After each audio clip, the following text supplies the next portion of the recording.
The global trading system under the World Trade Organization is facing growing strain as the United States increasingly imposes tariffs and negotiates bilateral trade deals outside agreed multilateral rules.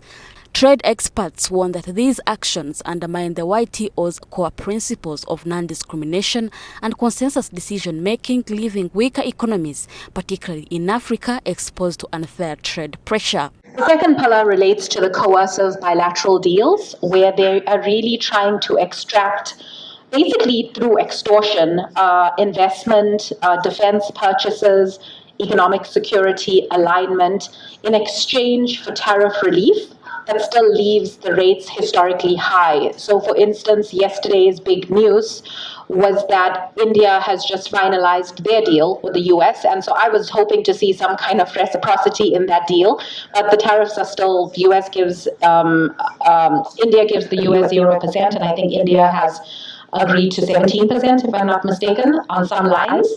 So the big question here is whether and how is the US defining reciprocity to be?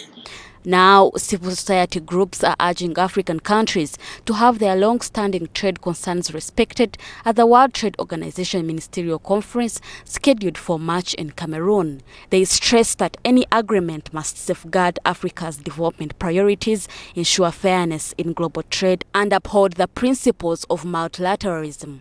For the continent, they say a bad deal is far worse than no deal at all, and unity in negotiations is critical to avoid being sidelined by more powerful economies like the United States.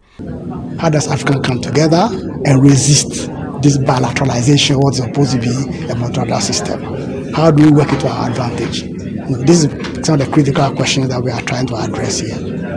And we are here as a civil society organization for a number of countries, Ghana, Nigeria, Uganda, Tanzania, but also brought together some of our trade negotiators in Geneva to help us address this question, and former ministers and ministers to help us address these questions. We hope that by the time we leave here in 2 days' time, we'll have got some strategic directions. We need to influence what's going on in Geneva. We need to understand all these challenges between US and China and the EU affects us. As the saying goes, when two elephants fight, the grass suffers. But even when elephants make love, we suffer. Rowan Habwe, NTV Business.